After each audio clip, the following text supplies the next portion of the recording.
criada por esta geração. Naquela geração se fazia um compromisso de casamento. Poderia acontecer no caso dele, viu, agradou e pronto, já vai falar em casamento.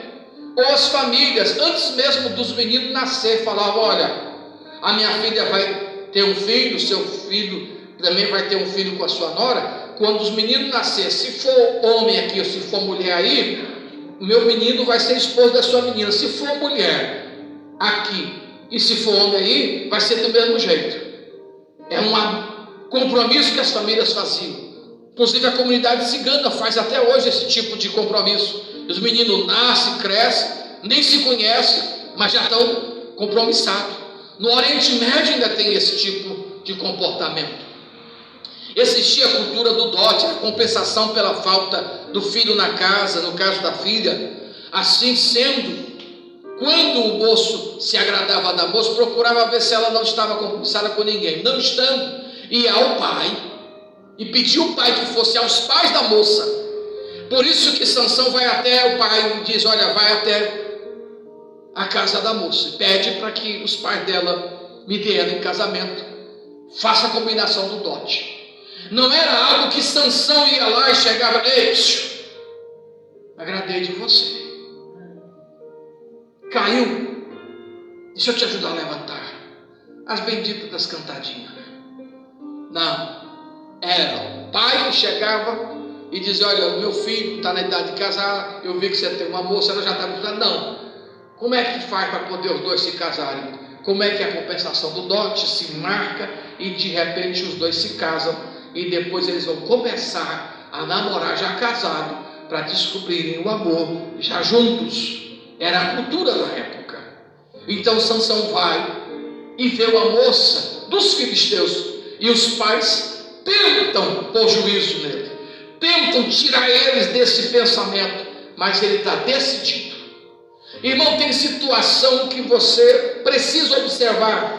Ouça os seus pais, escute a voz da experiência. É verdade. Pastor, meu pai é de outra época, pastor Ribamar. O senhor não sabe, ele é de uma geração que não tinha nem WhatsApp e nem Facebook. Eu não sei nem como é que eles namoravam. Eu acho que jogava pedrinha no outro, feijãozinho no outro, só pode. Meu filho, toda a vida se deu um jeito para isso. Fique tranquilo. A verdade é que por mais que a geração seja inovada, ou que tenha novas formas de comunicação, a verdade é uma só. Você não casa só com o rapaz e você não casa só com a moça. Você casa com toda a história dele, com toda a história dela. São duas culturas que se ajuntam, pessoas estranhas, de convivências estranhas, que vão se unirem a uma única convivência, vai formar a sua própria convivência. De repente você cresceu comendo determinado alimento e não gostando de outro alimento. Ela cresceu não gostando de determinado alimento e gostando de outro. É a cultura. Por exemplo, eu e pastor Orleano, eu gosto muito de um leite com café, um leitinho colocado em alguma coisa para fazer uma vitamina, não tem problema, mas é só isso. A minha esposa não, ela pega um arrozinho branco, põe no prato, de repente ela pega o leite e joga dentro, dá uma mexida, o alho chega a dar uma nadada, ela diz: opa, agora que tá bom. É a cultura. Eu já não sou chegado a doce, mas se fosse também no arroz doce, né, porque já foi feito para isso. Mas é a questão, é o arroz de sal mesmo, aquele que você faz lá e de repente acabou de fazer, joga leite dentro e faz. É uma cultura. Eu, por exemplo, gosto de pequi. Graças a Deus ela gosta de pequi, deu tudo certo. Mas já tem gente que não gosta.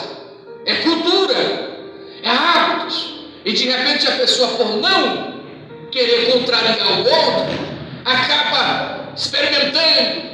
Ou outro, para não contrariar, acaba nem comendo mais, para agradar um ao outro. E assim eles vão fazendo da sua forma, a sua cultura. Veja que no caso do menino aqui, ele não podia, porque ele era negado, mas ele, para viver o seu ego, o seu pensamento, a sua vontade, ele quebra princípios. E nós não podemos quebrar princípios. Verdade. Nós não podemos viver uma vida sem termos princípios de Deus. O primeiro princípio que ele quebra foi o fato dele não entender quem ele era diante de Deus e diante da nação do Deus de Israel.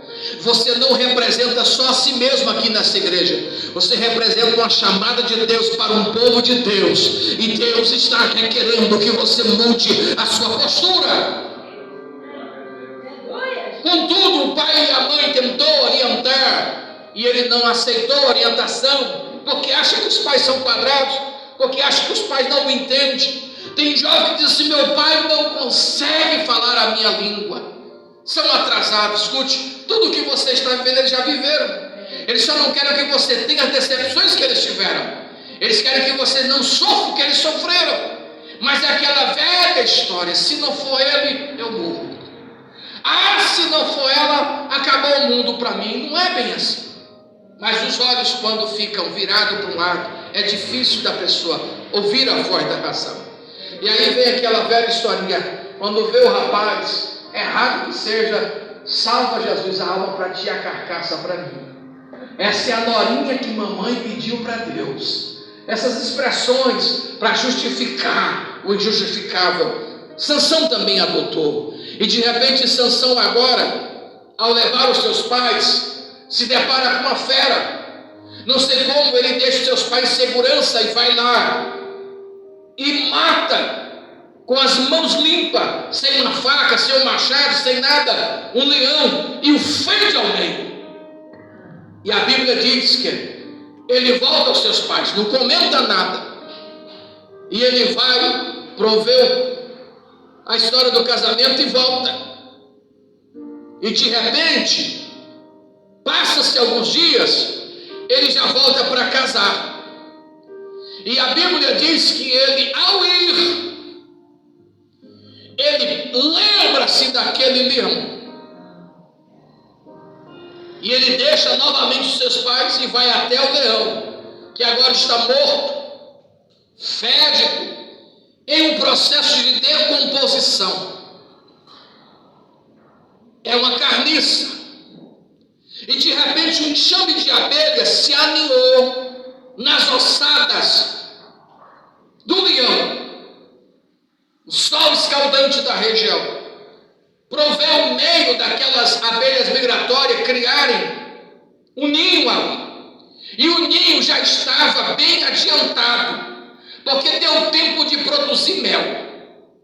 3 coisas acontecem ali que não podiam acontecer. Primeira coisa, era ele voltar àquele lugar. Era mesmo. Esta noite Deus manda dizer para você: Deus te tirou do caminho do pecado para você não voltar mais para Ele. Deus te tirou da tua luta, da tua dor, das tuas angústias, para viver o melhor de Deus em 2023. Chega de viver o passado, chega de lembrar das coisas antigas, chega de ter desejo das coisas erradas. É tempo de olhar para o alvo. Prossiga para o alvo que é Cristo. Aleluia. Oh, glória a Deus! Tem muita gente que a vida dela lá vai indo bem, ele lá vai crescendo na igreja, ele lá vai indo arrebentando com as cadeias do diabo, ele começa a viver uma vida nova, ele vai largando os vícios, vai largando as amizades erradas, vai largando o erro, mas de repente ele começa a lembrar Oh, Deus! do gosto da cerveja, Oh, meu do trago do cigarro, misericórdia! da conversa fiada dos amigos de boteco, da revista pornográfica, daquela menina de vida fácil, daquele rapaz da noitada, e de repente uma conversinha aqui, uma conversinha lá. Meu irmão, que ficou, ficou. Não vai atrás, porque você vai achar o que você não perdeu e vai arrebentar o que você já ganhou. É tempo de deixar para trás as coisas que para trás ficam, porque estamos em Cristo Jesus e as coisas agora são novas. Oh, aleluia! Andarabalá, Senhor!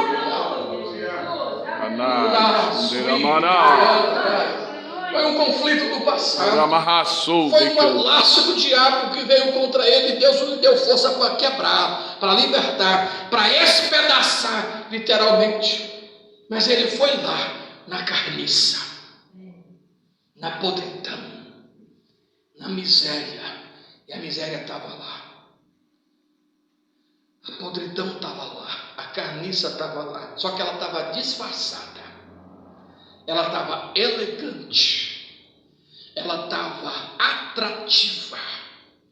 Porque assim que é o pecado. É o mesmo pecado.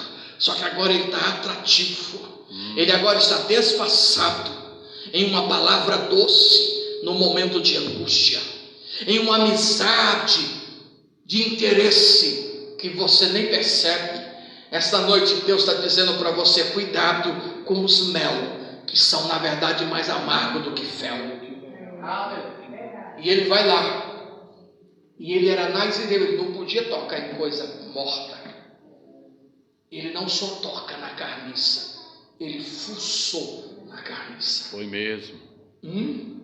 Irmão, Foi mesmo. abelha tem ferrão, e ferroada de abelha dói. Cuidado. E o pecado é tão miserável que você não sente as ferroadas do diabo. Te amortece, te entorpece, te deixa insensível.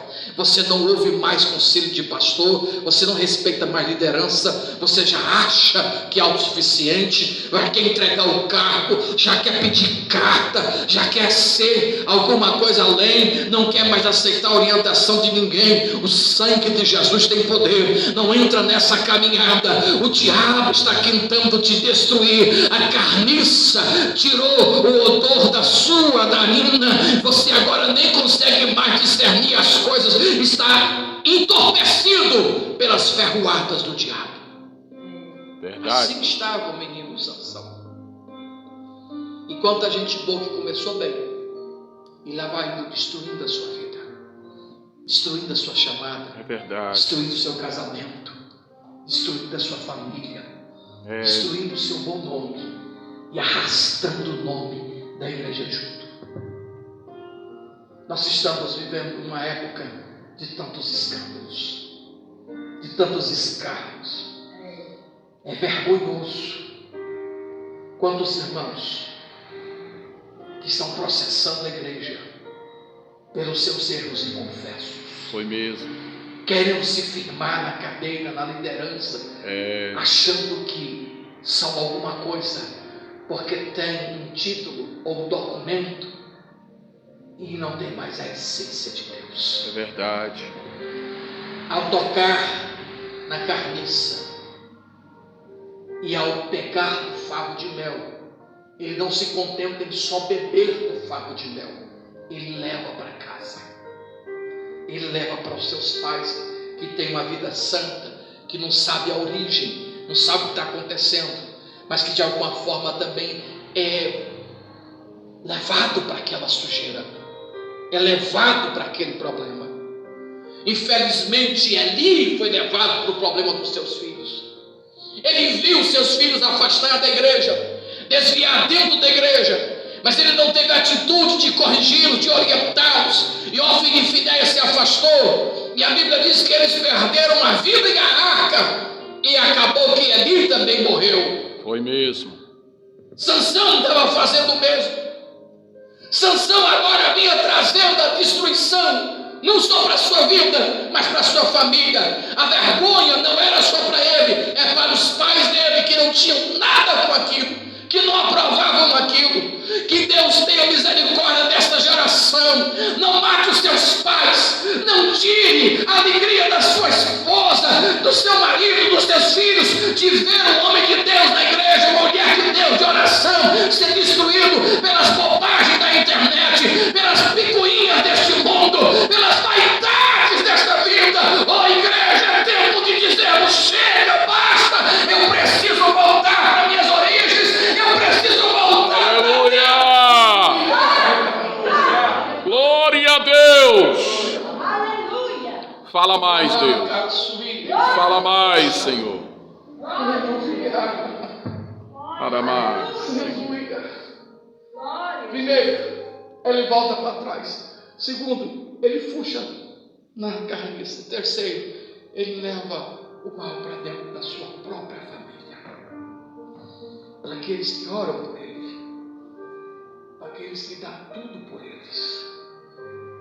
Sabe aquele negócio que você não tem hora para voltar quando sai para a rua? Seu pai, sua mãe ficam falando para você vir mais cedo. A sua mãe não dorme, não é porque ela é boba, não, enquanto você não chega. O seu pai não dorme quando você não chega, não é porque ele é bobo, não, é porque eles gostam de você. É verdade. É porque eles se importam com você. No dia que sua mãe parar de importar com você, de orar por você, aí você está rodado. Aí a coisa vai estreitar. E a Bíblia diz que esse processo era Deus permitindo. Existe a vontade perfeita de Deus e a vontade permissiva. Verdade. A vontade perfeita era que Sansão não fizesse isso. Mas Deus permitiu. Permitiu porque temos livre-arbítrio. Verdade.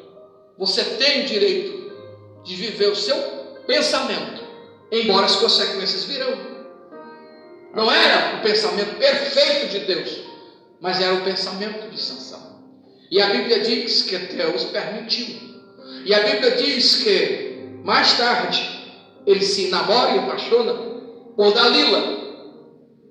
E a Bíblia diz que essa mulher Dalila foi usada pelos filisteus para capturá-lo. Tentaram prendê-lo por vezes, não conseguiram. Exércitos e mais exércitos foram destruídos. Bastou uma mulher, um colo, umas palavras mal colocadas, lágrimas de crocodilo, e Sansão cedeu. Foi mesmo. A Bíblia diz que ele, no momento em que lhe veio chorar, suplicando que lhe conte o seu segredo, porque ele caçoava dela e do seu povo, de repente ele se enfada e diz: o meu segredo é porque eu tenho um compromisso com Deus. Eu sou nazireu de Deus. Aleluia. E os meus cabelos nunca passaram tesoura. No dia em que meus cabelos for cortados, eu perderei as minhas forças. Poderia nem cortar mais o cabelo, só dele contar o segredo dele, ele já perdeu a presença de Deus ali. Foi mesmo. Nós precisamos manter a presença de Deus. Aleluia. Nós não podemos despedaçar o nosso compromisso com Deus. Salomão era um homem sábio. Davi era um guerreiro. Daniel era um homem de oração. Todos tinham um segredo: a presença de Deus. A diferença é que quando Daniel foi levado à cova dos leões, ele preferiu ir à cova dos leões do que parar de orar. Quando Davi foi pego pelo profeta na profecia, ele preferiu cair na mão dos homens, melhor, na mão de Deus,